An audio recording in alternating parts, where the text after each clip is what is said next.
Welcome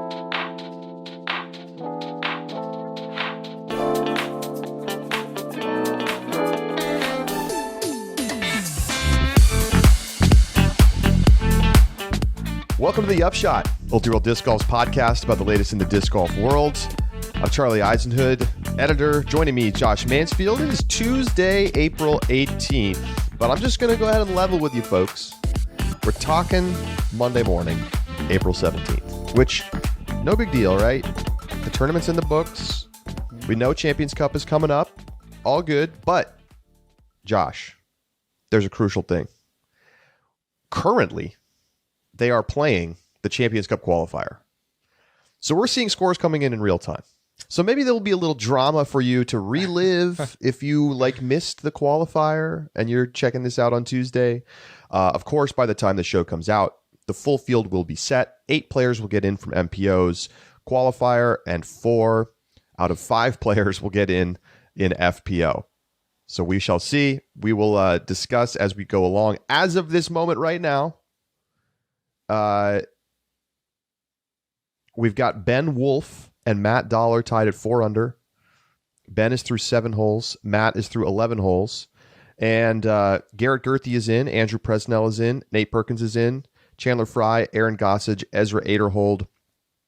Then it is a huge logjam at 1 under. So, we'll see.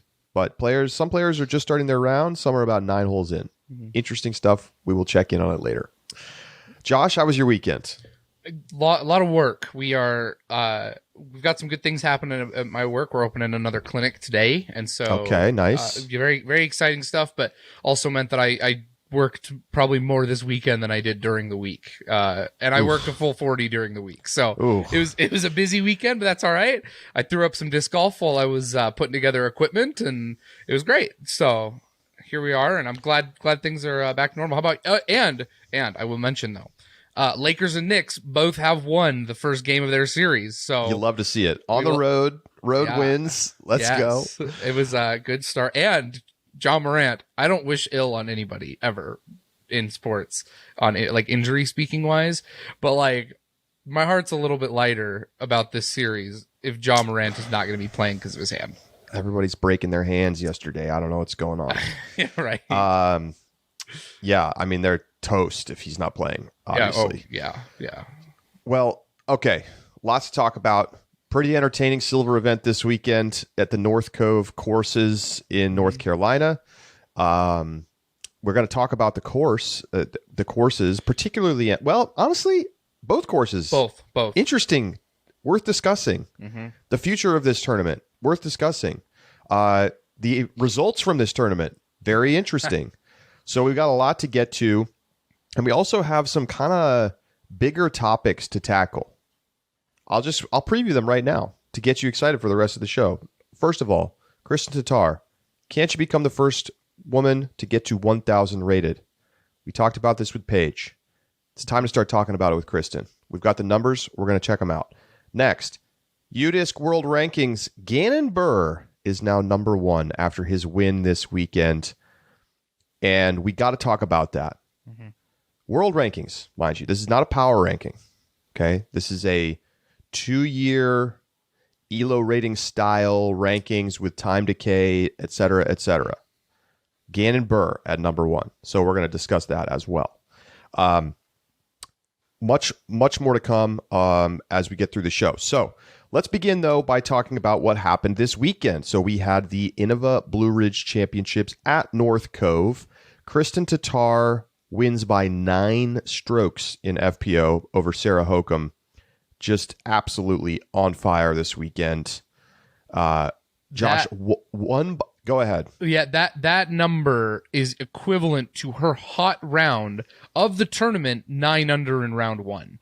That's her victory, her margin of victory.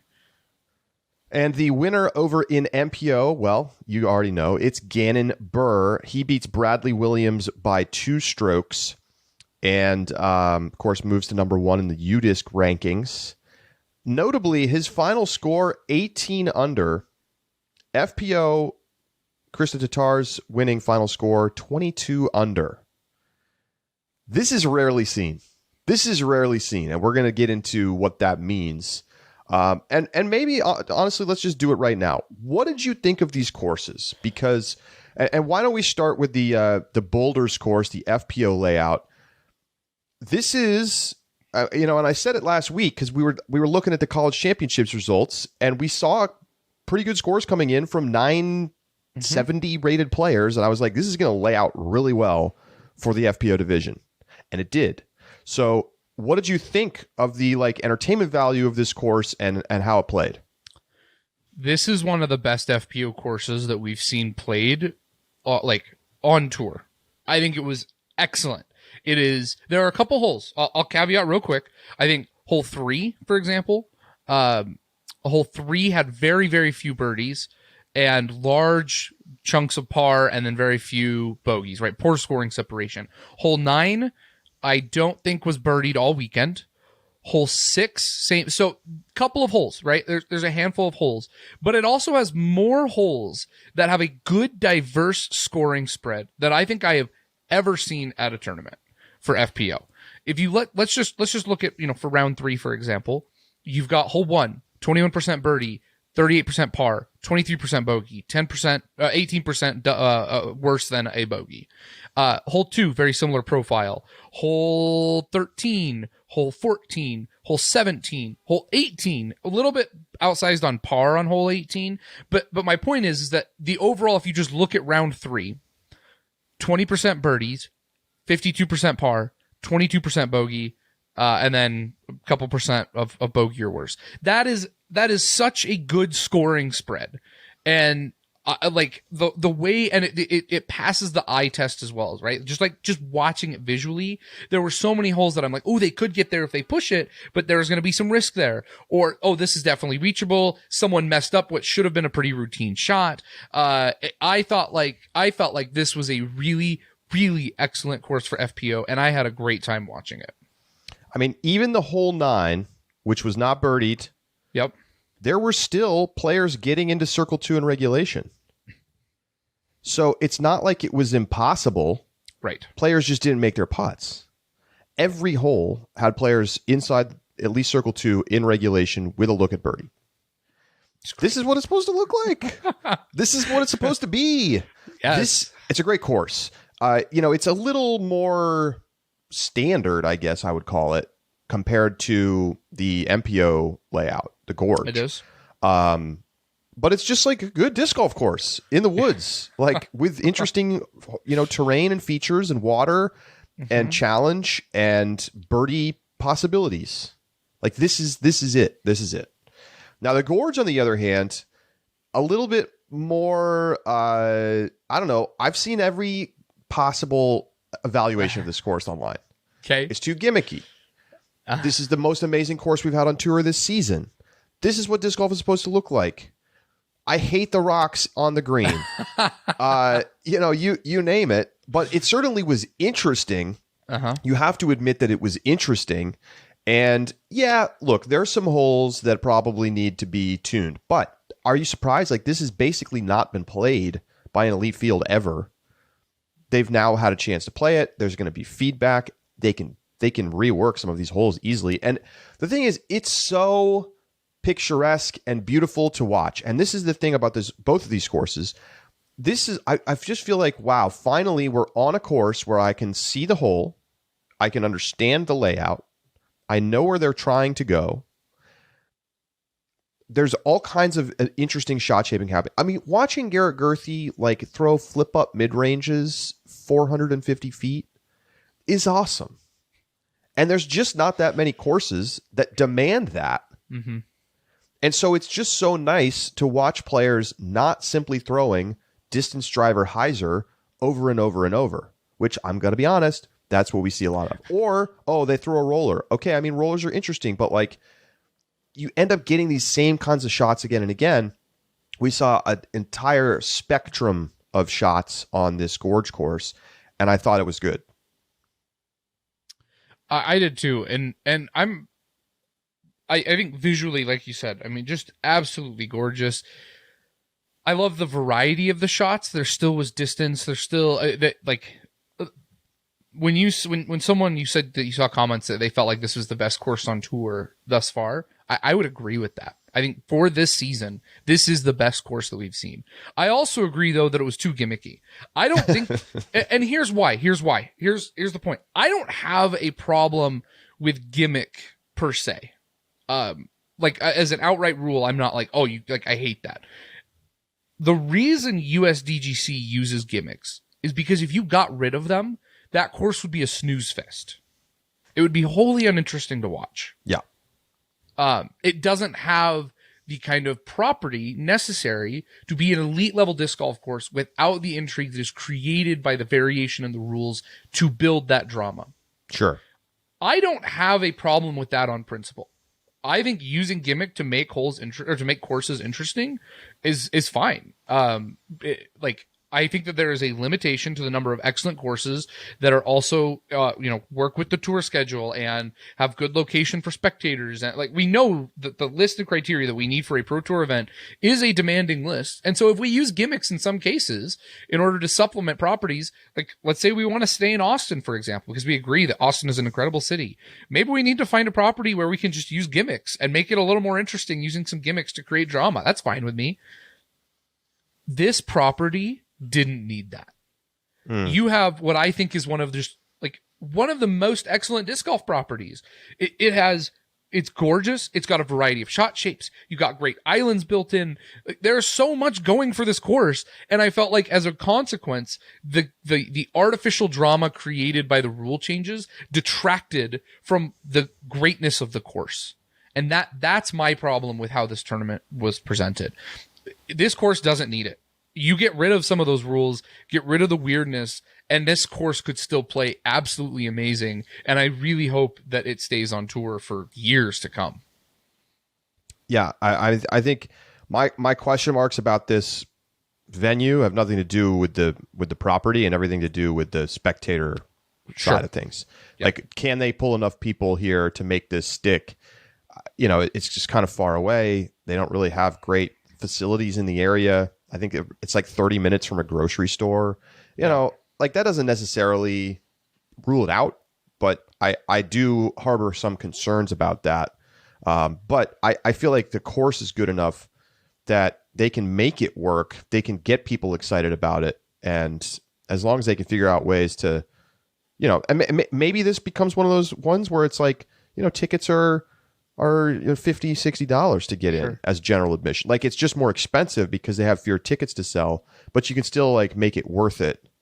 And if you want to go for less money, go to USDGC where they can let in 5,000, 10,000 people. Right. This property is never going to hold more than 1,500 people or something. Well, here's my proposal though, because in terms of spectators on the course, they said it's a golf course, right? They can accommodate as many as they want.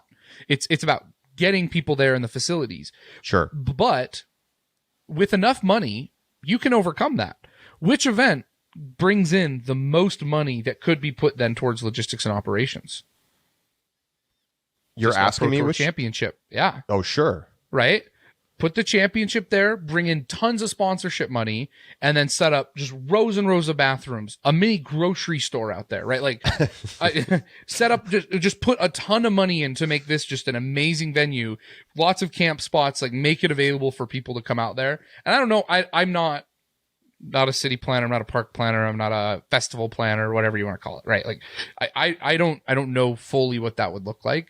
But I would love if this property could be the Disc Golf Pro Tour Championship home. That'd be pretty sick. It beats Nevin. So, okay, let's talk about the golf. Okay. We'll come back to Kristin. I mean, look, she was just in a league of her own this weekend. There's not much more to say about it. But we will talk about, her path to maybe a milestone in a little bit. But let's talk about what happened in MPO. Once again, chase card winner, number 1. That's 4 events this year. That's a record. I've never seen this. I don't foresee this changing anytime soon. So we have a very tight leaderboard once again. There were various players who looked like they were going to win this thing. Josh, you picked Kyle Klein to win the tournament. He was right there. I mean, he's at the top of the leaderboard after round 1. He's hanging around. and, falls off. Calvin Heimburg at points looked like he was unstoppable, and then he fell off a little bit. Bradley Williams, obviously, in the mix. And, there's various things that kind of just coalesced for Gannon Buhr. So, number one, the kid is ultra talented, and every single week we should expect him to be in the conversation. Mm-hmm. Number two, I've never seen somebody get so many great tree kicks in my life. And people were talking about in the final round. Well, how about when he got the birdie on 18 in round one, when, he goes for it and clips a tree and it parks him. And then, of course, he catches the tree on 17 in the final round. He catches a tree on 18 in the final round. Just bounces were going his way. And you needed that a little bit out there. Yeah. And that's not to take away from his level of play. It was very high level, excellent disc golf. And then Josh, it looked like he had probably locked it up. He gets off the course as this horrendous rain starts to fall, which basically everybody else at that point is just kind of toast. Yeah. But Bradley Williams is down one stroke going into 18. Yep. His drive is safe. And rather than try to press the green, which would have been extremely difficult given the conditions and where he was on the fairway. And out of position for that, too. Yeah. He goes to the woods on the left, kind of the layup play, and has an opportunity, albeit a slim one, but it's almost jump putting range, to try to throw one in and force a playoff.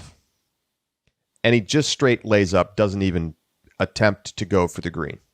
Now, this has been the discussion point for many online. What do you think about the decision? Bradley basically plays guaranteeing himself second place and conceding a victory to Gannon.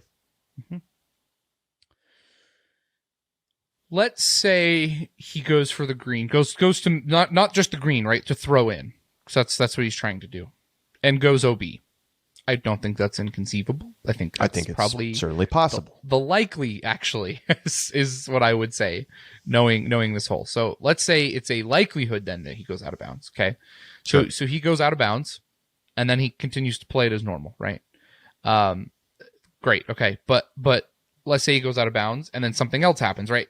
I watch Bradley Williams is getting ready to throw, have to run over and grab his umbrella, just breaking it because the wind is just ripping it out of his bag right now. Okay. Bradley Williams took home $2,200. The highest number we saw on hole 18 was a 15. AJ Carey. I don't think he would get a 15, but in that weather, in those conditions, with the rules around hole 18, is it inconceivable that Bradley gets a triple bogey if he runs and goes for it? I don't think so. I think it's a possibility. So Bradley Williams gets a triple bogey, drops himself 2 strokes. If that happens, his payout goes from $2,200 to $1,250. Drops $1,000. Okay. He's got a West Coast swing coming up that he's going to drive across the country. That's a lot of gas money, right? I don't know what his financial situation's like, but he's not making $1 million a year like Ricky or Paul or who else or Simon, right? I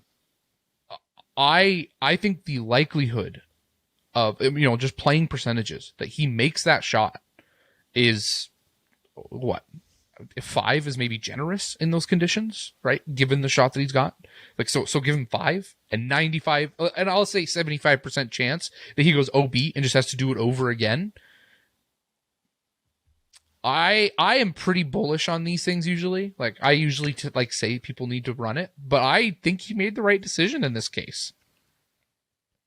I completely disagree. Okay. Okay. You make the money point, which is definitely the point to make. Yep. But it's not like we're talking about a $5,000 swing or a $10,000 swing. We're talking about maybe a $1,000 swing. By the way, he advances to the point where the OB starts, which then it becomes a straightforward layup at that point. if you don't want to run it at that point, because once you miss, okay, fine, you're just going to lay it up, and you're going to probably take. He was lying 2. You take the penalty stroke, so you're 4, lay up 5 in 6. That's a double bogey. Okay. Now, yes, that may well drop him down the leaderboard because he would have ended up tying with. He would have tied with Kyle Klein for second in that case, right? I think he still actually is ahead of Kyle Klein because didn't he single bogey it? Final scores were 16 under for Brad Williams, but although he sort of took the bogey, and Kyle Klein took the double bogey. But so no, you're right. He still would have finished in second. Now, of course, the sequencing of all of that, you can't necessarily play it all back. But why wouldn't you just go for it? It's not enough money, in my view, to be not worth trying to win the tournament. We're out here to win the tournament, right? That's the goal, right? We're not playing to maximize our check from second place versus third place. And again, I understand, maybe it really truly is a financial decision, and that really is what it comes down to. But I feel like at this point, players of, Bradley's caliber are making enough money where the win is worth so much more. It is magnified so much because of the what it means and it, helping your career and the bonuses and all that it's worth taking the chance. That's how I feel about it. And so to just completely not even try, talk about letting the air out of the balloon. Brian and Nate couldn't believe what they saw. Here's my counterpoint to that. Number one, we don't know if he has a podium bonus, right? Maybe Innova gives him a very nice podium. Maybe you say, here's the thing. Don't you want to win? If it's me, I want to win. Sure. Guess what? No offense, Charlie. You don't live in a van. You don't live in a van on the road. What do you think his salary is? Do you think he's pulling $50K a year? But here's the thing. Okay, in his second round post-round interview, okay, he basically said, "I'm going to go out there. I'm going to play 18 the way that I play 18, and I'm going to let the chips fall where they may, and I'm going to finish where I finish." But I don't get that at that point. Sure. Now, if you're down a few strokes or you have no chance to win, and you're trying to chase one place higher on the leaderboard, no, do your thing. Yeah. Lay it up. The weather's horrible. It's a super low percentage shot. I get all that. But when the opportunity is to force the playoff, I just feel like the calculus has to change. I hear what you're saying, but I really think that it's especially, if it's a major, sure, yeah, absolutely, right? An Elite Series event, probably, yeah. But at a silver event, how much does that win really get him? See, it's interesting. I see it almost the reverse. Really? I feel like because it's a silver, the stakes are lower for the money that changes hands, and so you might as well go for it. I see. It's funny because I see the opportunity and the value of the win is so much lower that I'm nah, take the extra $1,000 and go home. Interesting. Well, let us know your thoughts, folks. I feel like this has been one that's divided people online. Hit us up, upshot at old2world.com. We'd love to hear from you. Let's not let this take away from a very well played tournament by Bradley Williams. Yeah, looks great out there. And you dig into the stats. Bradley had a nice all around game going this weekend. He didn't go OB too much. His putting was awesome. 50% from circle 2, 88% from circle 1. He was also good off the tees. Basically, he just got outplayed a little bit by Gannon. And you got to just tip your cap to the young man. Heard that one before. Yeah, for real. Yeah, and it was nice to see, but Gannon, that 9 under round in the final round was incredible. And man, Bradley Williams, what a tough break as well, having 2 holes left in that just terrible storm when Gannon gets to be off the course. That's crazy. That's a good break for Gannon too. It is. Yeah. And that's welcome to an outdoor sport, right? Sometimes it just breaks your way. Any thoughts on Calvin? He gets that great stretch and he gets 6 birdies in 7 holes from 2 to 8, and then kind of cools off and ends up finishing 1 over from holes 9 to 18. And other people are like piling up the birdies at that point. I don't know that there's anything to see here, but what do you make of that?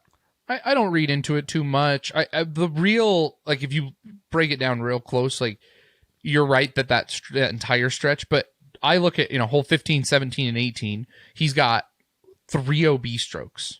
Yeah. And it just couldn't stay in bounds. 15, just barely it hits the ground, stands up. We've been seeing it on that rocky little island green where it just kind of stood up and then just rolled back out the backside of that island, takes him to the drop zone, misses out on a potential birdie there. 17, man, I don't remember what happened to him on 17.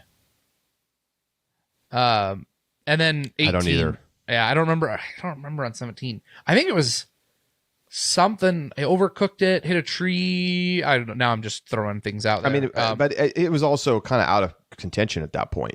Right. It probably is there. But if he birdies 17, he's still very much in it. So here's the thing. Here's what I'd say. Right. I still think Calvin has to be considered the favorite heading into Champions Cup.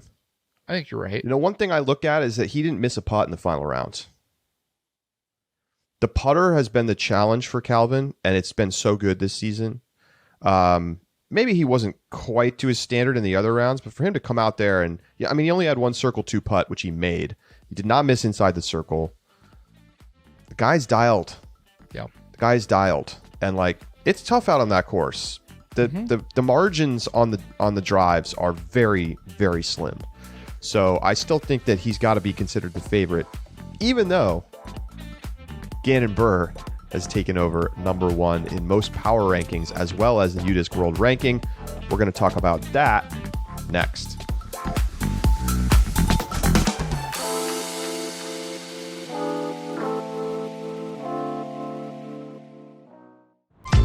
At Pound, the quality of our gear runs deeper than the stitching. That's why we make everything right here in the U.S., employing highly skilled, well-paid professionals. From bomb-proof Cordura fabric to YKK zippers and recycled plastics, we source the highest quality U.S. materials to make the most comfortable, durable pack in disc golf. Our lifetime warranty stays with the pack, not the purchaser. So regardless of how you find us, we will be here to make sure your pack stays on the course and out of the landfill. Pound's integrity is held together with more than just thread.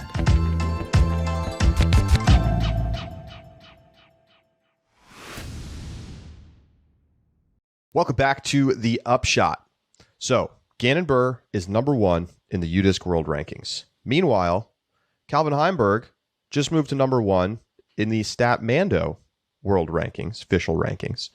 And he is the first player in the Stat Mando rankings, which they've kind of run going back in time, because they just took the data and ran it back over many decades.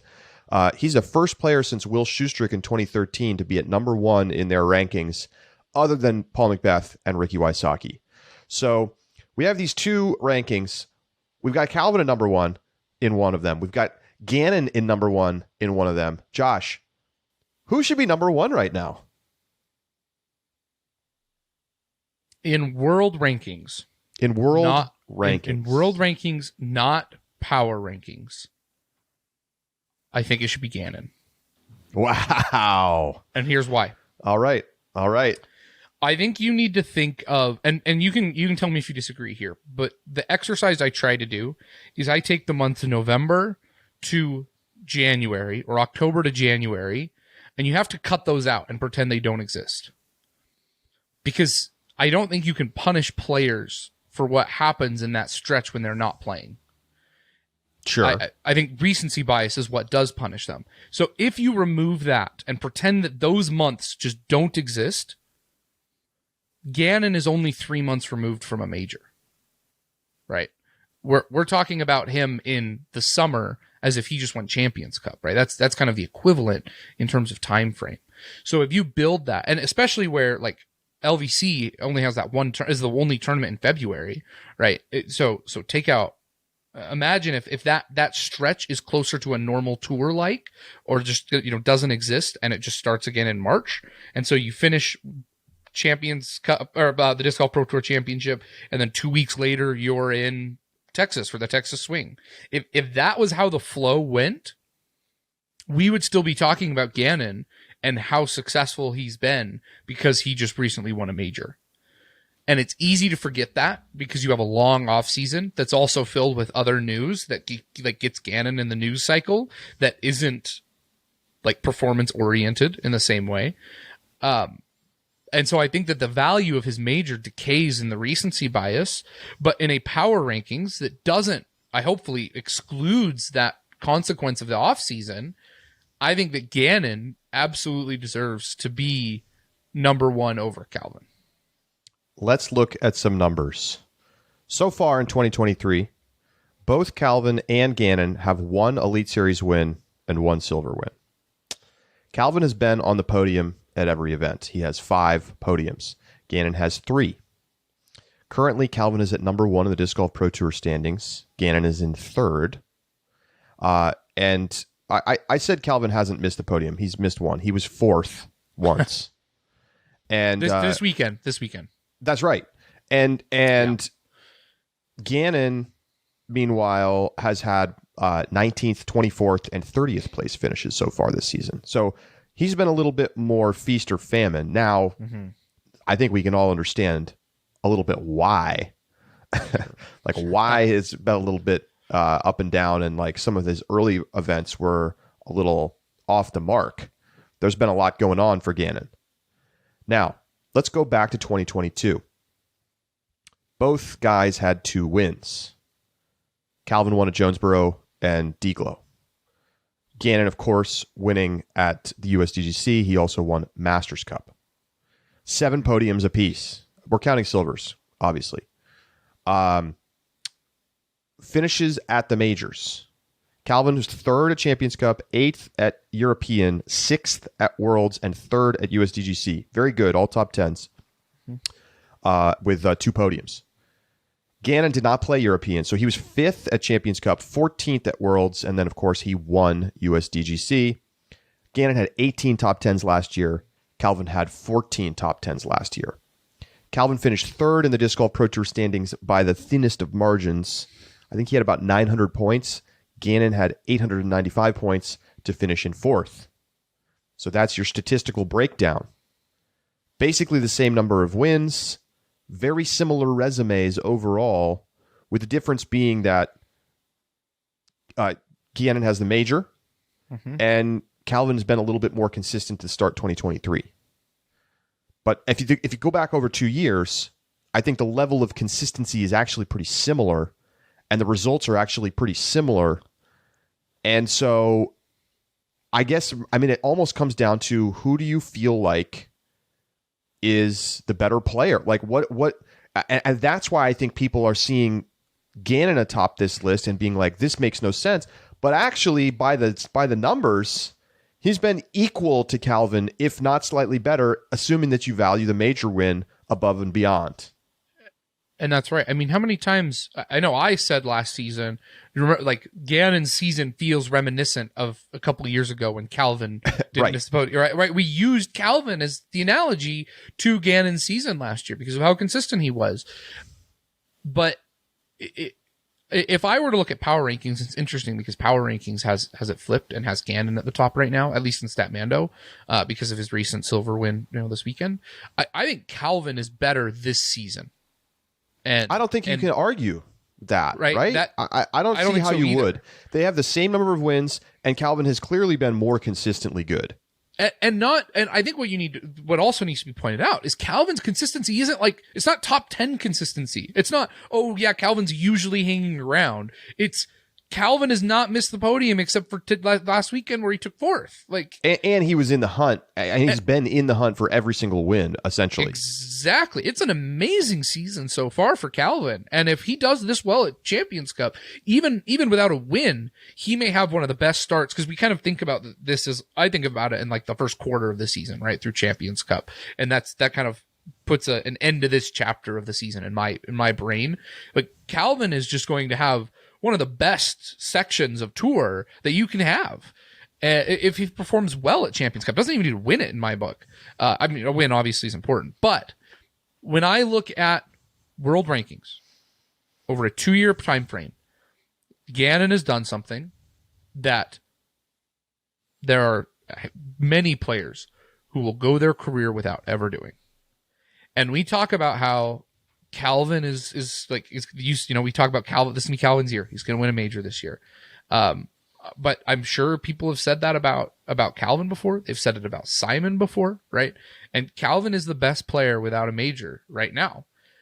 But the path to getting one of those only becomes harder and harder as time goes on. And you have in other sports amazing, sensational, what are considered, just like top talent of their sports who go their entire lives without winning majors or championships.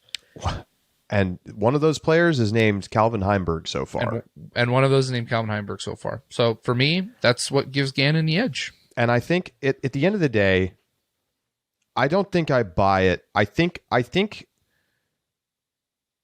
because I want to see the current time frame results taken into a little bit more of consideration.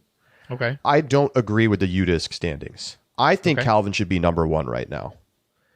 Because it's not like last year was like a bad season and I'm forgetting it and I'm ignoring it and I'm only focusing on the last 3 months of this year's tour, which I think is easy to do. But no, like Calvin played very well last year. He won a couple tournaments. He won 2 Elite Series, which is not something that Gannon did. Like, how do you value that versus what Gannon did winning Masters Cup and a major? Like, I don't know. They're like a silver and a major versus 2 elites. I mean, I'm still probably going to give it to the major winner, but it's close. It's close. I think if it's 3 elite wins for Calvin last year, on the whole, I would call that a better winning season than just getting the major and the silver. So I think it's close there. I think because Calvin did play extremely well last year and has been absolutely on fire to start this season, it makes more sense to me to look at him right now as the number 1 player. And that comes with the caveat that like having Ricky be at number 1 until basically this week in most rankings, that's okay with me. Like Ricky, you can't really knock a guy for not playing through an injury. And like last year, he was very clearly the best player. Yeah. And Ricky should continue to be in the top 5 for a long time, unless, he struggles. Mm-hmm. But, he's been okay to start this year. I thought at moments this weekend, I thought he looked great. So I think it's a challenging thing. And, it all depends on how you tune your model and where you have decay happening. But at the end of the day, who cares? I need to see Calvin go out there and win a major. That's it. If he doesn't do it and Gannon wins another major this year, Calvin could probably win a couple more Elite Series and maybe have the best sort of like top to bottom resume. He could finish first in the Disc Golf Pro Tour standings. But if he doesn't win a major, and the Pauls and the Rickies and the Gannons and whoever else you want to pick out, Simon, they're winning the majors, that's going to be a failure of a season for Calvin Heimburg. Agreed. The pressure is on him now to win at the big ones. And like I said, I think he should be considered the favorite going into Champions Cup. And, maybe saying failure is a little strong, but like at the end of the day, I want to start to think about this sport with the majors on a level that is quite a bit higher than everything else. Like, it's cool. You want to go win the Waste Management Open? Okay. What'd you do with the Masters? And I got to see that from Calvin. And he's been okay at the majors. He's been solid, but he hasn't won. Hasn't won it yet. It's an interesting discussion. I think it's close. It's very, very, very close. It's very close. Okay, so let's talk about Kristin Tattar because let's talk about Kristin Tattar. Kristin Tattar is on fire right now. Yeah, she is. She's averaged 1,001 rated golf over her last 2 events, both wins, both pretty dominant wins. Amazing final rounds, both at Music City Open. And then, it was kind of no contest out there this weekend, but, still shoots 990 in the final round at the Blue Ridge. So, I mean, obviously she's the world number one. There's no conversation to even be had right now. My question is, Josh, are we on the precipice of seeing Kristin make the push to get to 1,000 rated and become the first woman to crack that barrier? I'm going to give you one. Here's my easy answer, and maybe it's a cop-out answer, but this is the answer I'm going to give you. If she plays in Europe at all this year, besides European Open, no. If she doesn't, yes. Wow. That's it. I think that's the decider. Because let's use a little bit of context there and see why I give you that answer. If you pull up Kristin's ratings detail, go back to when she was in Europe. Now, this is the time also, her injury is starting to occur. So I'm just going to there are two tournaments. You have the Smart Post. Man, that is a word. Go look at this. Metrovostelius disc. Anyway, that is a word. Yeah, I'm not even going to try. There's like 20 letters in that word. Anyway, that's tough. It's the Smart Post Disc Golfist 2022. It's an A tier. The European, yeah, in Estonia. An A tier. She plays in Europe. Wow, that's a word. She wins that tournament, by the way, by 24 strokes. Josh wins it by 24 strokes. Here's her ratings. Okay, 977, 962, 977, 962. Okay. Okay. 1 week later, she comes back to the United States, plays Ledgestone. Ledgestone shoots a 975, a 954. A 972, and 1,003. Then she goes on just, a great streak. But my point is, if you can go through all of her Europe rounds that she played during the summer when she was in Europe, and none of them crack 1,000. None of them crack 980 of her actual rating. And like you said, she's winning by over 20 strokes at these events, right? If you go and look at just her finishes, she doesn't lose a single one of those events. She wins every one of them and wins them by quite a bit, except for the one where she took 16th because of the elbow injury and probably should have just DNF'd, but didn't. Yeah, and I think there's a very clear mathematical case to be made that the lack of higher rated propagators in the field punish Kristin a little bit. Now, it's not like the ratings are totally crazy out of whack, but for her to have 0 rounds over 980 and then come back to the U.S. and shoot more than half of her rounds over 980 does suggest that there's a little deflation happening there. Yeah. Just not strong enough fields to push that ratings up as where they probably should be. And so as a consequence, that is artificially, I think, holding her rating down to where her actual performance is. So we crunched the numbers. Now, we didn't crunch them with the algorithm, which is a little black boxy anyway, but her raw average in round ratings over the last I don't want to quite say 12 months. We cut out tournaments that would not be included in the upcoming May update. Mm-hmm. So we're kind of like starting a little bit later. But over the last like 10 months, she's averaged 987, which is her current rating. Now, this is not including the bonus that you get for your most, recent 25% of events. So some of this stuff is not exact. Like, we're not necessarily projecting what her rating is going to be. Right. Since August at Ledgestone, she's averaged 993. She's also averaged 992 since September and has played 990 so far in 2023. But like I said, her last 2 events, she's averaged over 1,000 at 1,001, which, by the way, included a 1027 round 1 at Blue Ridge, a 9 under, which she could have shot 10. And has 4 of her last 6 rounds rated over 1,000. So the thing is, Josh, once those European ones drop off, if she continues to play at the level we have seen currently, like her current form, which is starting to look very good, it is very possible. It is entirely possible. Because I still think there's a little more in the tank.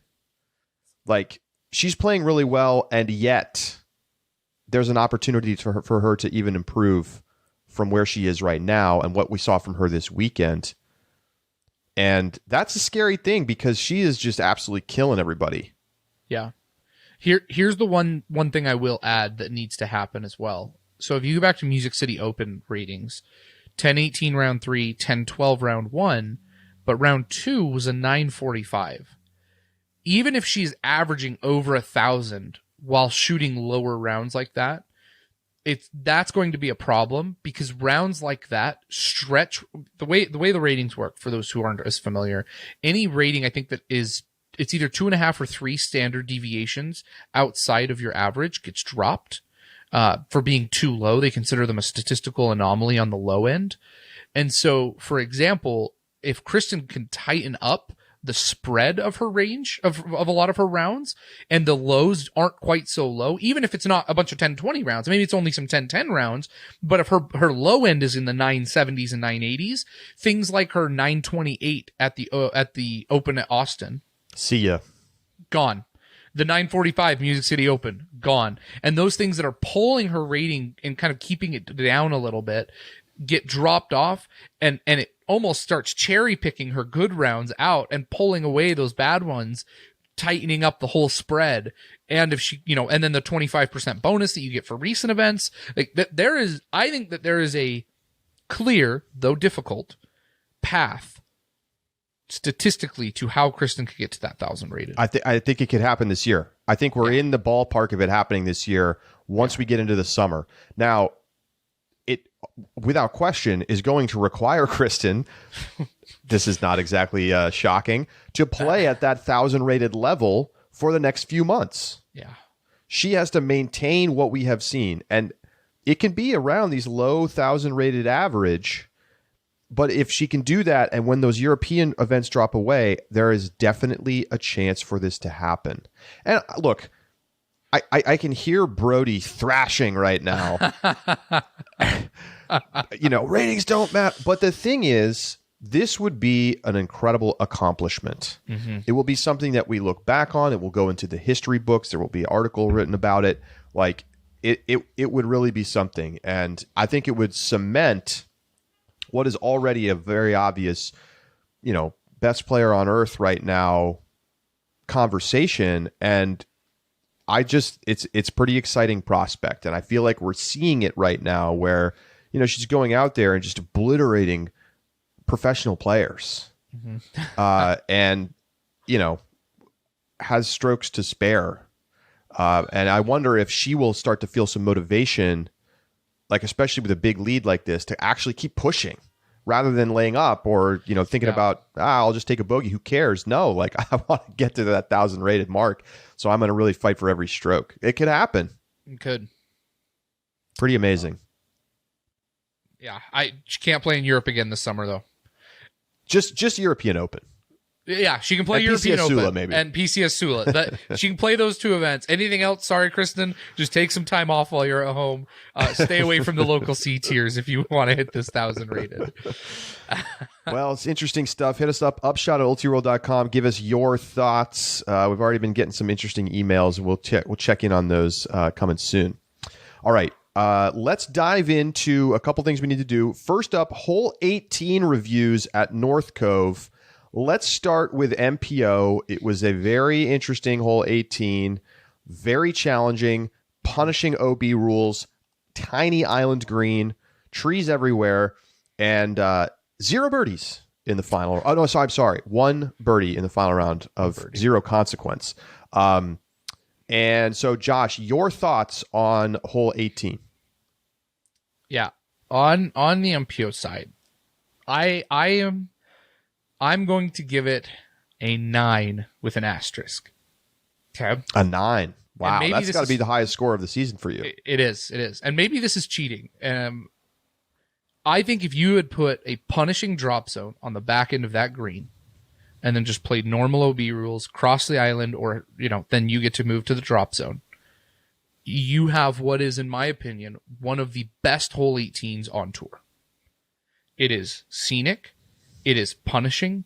It rewards aggression off the tee, right? Remember, Bradley Williams didn't even have a chance at the green on his drive because of how conservative he played it. But you watch someone like Calvin who just flexed that incredible drive and kept him close to the OB on the edge that gave him a better, like, that would give him a better look. It didn't pay off, but I think the reason you don't see any birdies are because the punishment of missing this green were so great it wasn't worth trying. But if you put a drop zone that creates the opportunity for you to save, bogey, right? A difficult bogey save, or would it be one? It could be a par. 3, a difficult par save, but a punishing par, like circle 2, you jump and airball it, you're going OB again, right? Like that. If that's the kind of green that you're looking at and result for missing the island or going OB, and it's not even a guaranteed you cross inbound. So with that, like, reasonable amount of punishment, but not taking a 15 area category, then I think you would have seen more birdies. It is a birdieable hole. Just the rule made it so punishing that it wasn't worth even trying for most players. I loved that hole. And the design and the layout and the intrigue that it could have offered, like, that would probably be one of my favorite hole 18s of any disc golf course if it plays normal. Well, I'm so glad that you were able to rate a hole that didn't exist for us, Josh. Thank you for creating this idealized hole 18 that we didn't actually have. I probably would give yours a 9 too. Yeah, but that's not the actual reality of the situation. I have to give it a 6. I have to give it a 6. And why? I like a lot of the things you're talking about. I agree with much of it. I think that the island is hard enough. Do we have to then add on a bazillion strokes? No, because what ended up happening is that everybody realized I just shouldn't go for it. Yeah. So I want players to go for it. I do not want to watch them laying up to the left. I wish them to attack and go for the green. So I need to see them change the rules so that will happen. So I'm with you on that. But that's not what we saw. What we saw was total lack of drama on 18 because of the hole design. Bradley Williams was so afraid that he didn't even run it from the layup area. Yeah. Yeah. That is not what I want from hole 18. They went too far. And I can't say there wasn't scoring separation. There was. But the thing is, everybody just started saying, you know what? I should just play it for par. Mm-hmm. I don't need to try. I'm not even going to go for it. And so that's not quite there. Now, the thing is, it is close to being awesome. It's very close. I love the overall design concept. I'm okay with the really small green. The shots that we did see people attacking in better weather earlier in the tournament, they were awesome. Gannon shot on in round 1 was awesome. Mm-hmm. And so I think it has a lot of potential, but I can't give it a score that it doesn't yet deserve. It gets a 6 from me. When I said this course and this property are good enough that the gimmick takes away from the drama of the course, this is it. Like, this is the perfect example that your rule changes deterred players from playing the great golf that they should have on hole 18. Over on the FPO side, I'm going to give it a 5, which, I don't know, maybe that feels a little like unfair, but it's a fine hole. It doesn't really offer me a lot of, I'm not excited about it. It was fine. Yeah. It had some scoring separation. There was the hazard in the fairway. There was the OB by the basket. It was tough. Not a lot of birdies. But it just, I don't know. It wasn't anything special. It just felt like any other hole. And so I can only give it a 5. I concur. I also have a 5. It's not an actively bad hole in my opinion. No. And so I don't feel comfortable giving it lower than a 5.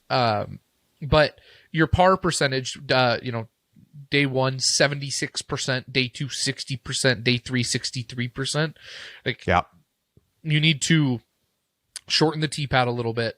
Leave that elevated basket close to the OB so it's scary to run. Hazard in the green is great, but it needs to be like, there needs to be a worthwhile risk for going for it in 2, like going for, like, to park it in 2, or be real close within circle 1 And unfortunately for most players' distance, the 609 was just a touch too far for them to truly aggressively try and push the green in the second shot to give themselves a close putt. And so it just meant they were 50 feet out, and it's on an elevated basket with OB close, so they laid up, and then they tapped out. So it gets a 5. That is on par with what we gave Open at Austin, ahead of Music City Open. 7.5, I think the best score on average that a MPO Hole 18 has gotten so far this season. So Josh giving the the hole that didn't exist in 9. But I understand conceptually why I want to love it. And it's close. Yeah. I think the whole, like, I don't even know if I call it the whole design, right? Like, it was a TD, I don't know, maybe the TD or the course designer, I don't know whose decision that was. Someone made a really bad decision about the rules on an otherwise fantastically designed hole. All right. Let's go to Purse Watch. Checking in. This is a silver event, so it's going to have a lower purse, and it did. $51,100 total. That's about $5,000 more than Texas State's. $3,250 going to the MPO winner. $2,200 going to the FPO winner. This is a new tournament, so nothing to compare it to, but we're going to see these silvers come in around this $50K mark, I think, Josh. Yeah. It's a fine payout. I think that, they suffer especially from the lack of spectators here. The inability to really bring in a lot of spectators and capping it even under 1,000. I think you probably would have had a lot of people. North Carolina is a really popular disc golf destination. You increase that 4 times and sell those tickets, like that purse number could have been closer to 60,000 pretty quickly. Checking in on our points standings, Josh and I both had Kristin winning this weekend, so we each take home 3 points for that. It would have been a significant blunder not to pick Kristin this weekend. Josh had Kyle Klein. I had Ricky Wysocki. Both played pretty well. I think, I don't know if I can quite say Ricky had a chance to win. He still finished solidly inside the top 10. His putting was a little shaky in circle 1. So kind of rare to see that, but still kind of getting that rhythm back. Kyle Klein, on the other hand, absolutely had a chance to win, Josh. So I like the pick, and normally you get a point, but sorry. Do we not? I thought we decided that you do get a point for your pick landing on the podium. Oh, well, then I guess sorry to myself for forgetting the rules. You deserve a point. We did it last year, and then this year you said, "Oh, actually, if you pick your winner and they land on the 100%. Podium, that's fair." So 100%, you get a point. Give me my point. Josh gets 4 this week. I get 3. You can always follow along with all of our picks at discgolf.ultiworld.com/upshot-picks. And if you're a subscriber, you can make your own picks and compete with us all season long. So make sure you do that. Over under. What was our over under this past week? We had 2 of them. The over-unders were based on hot rounds. Oh, that's right. For FPO, it was 8.5, and for MPO, it was 9.5, which means we split the over-under 1-1 this week. 9 was the hot round on MPO. That was shot by Gannon Buhr in round 3. And then Kristin shoots a 9 in round 1, also the hot round on the FPO side. So same hot round number. You just they both shot the 9. The lines were just 8.5 and 9.5. So we split the over-unders. I really thought we were going to see double digits in MPO. I thought we were too. After what we saw in round 1. I did too. And then it just didn't happen. I will admit, though, the one thing I was nervous about is that after round 1, where Kyle Klein shoots a 7 under, I went and pulled the unofficial ratings, and it was a 1073. And I was like, oh, crap, I'm in trouble.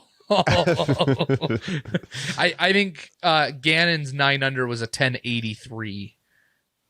We're talking a 1090 round in order to get to double digits. So yeah, you'd really have to nail probably. It. Yeah. I think what's interesting is that a couple course changes and we could see some 10s. But the TD coming on and saying somebody could shoot a 15, I think correctly was assessed as completely impossible, and I don't think we're going to see a 15 on that course anytime soon. Probably not. All right, before we go, let's see what's going on in the Champions Cup qualifier. Why don't we, Josh? Oh, let's do it. Couple scores in the clubhouse. Yeah. Couple scores in the clubhouse. Nate Perkins in at 5 under. That is tied for the lead right now. Chandler Fry, though, only through 9 holes. Aaron Gossage is at 4 down through 9 holes. Matt Dollar in the clubhouse at 4 under. So I think you're going to have to be up in that range most likely. You know who's not in that range? Tell me. Kevin Jones in the clubhouse at only 2 under. Oh, he's done. He's not going to make it. He's not going to make no it. way. He's tied for 13th. He'd have to have some people blow themselves up. He's got no chance, yeah, Josh. He's going to be out. And James right now is in the log jam of 6. So there are 7 guys at 6th place right now at 3 under. So James is not clear yet, but he's only 9 holes in. So he's the farthest back on the card. So James is still in good shape but a couple bad holes and James is out too. Well, and Ezra Aderhold just took a double bogey on 9 to drop him to 1 under. Now he's in okay position from there because he's only through 9. That's tough. I mean, he has some work to do in the back if he wants to get in. I mean, this is insane. This is an insane qualifier. There's like 10 players in the top 40 of the Pro Tour standings that are in this qualifier, and guaranteed at least 2 of them are not going to make it. Kevin Jones is what? Let's see. He is in 10th right now in Pro Tour standings. About to not play the major, Josh. Not going to be in the major. Yeah. Oh my God. That's just insane. FPO, right now, Leah Sinigini in bad shape. She is 2 strokes back of Emily Beach and Haley Childs, so she's got work to do if she's trying to be not the odd one out going into Champions Cup. So obviously by the time the show comes out, we'll know the field. I can't believe they didn't do live coverage for this. That would have been awesome. I would have watched live coverage. Oh man. Yeah. I think they would have got some people to sign up to watch. Yeah. All right. That's going to do it for this week's show. Champions Cup preview coming your way. I think we're going to try to get it out Wednesday. If not, we're going to get it out very early Thursday so that you will have a chance to listen before the start of the show. I'm headed out to Bend, Oregon. I will be on the FPO coverage on the Disc Golf Network alongside Val Jenkins and Zoe Andike. So looking forward to that. And Josh, major time is coming up. So let's get ready for the preview show. Absolutely. It's going to be a great one. That's going to do it for today's show. We'll talk to you Wednesday or Thursday with our Champions Cup preview right here on the Upshot.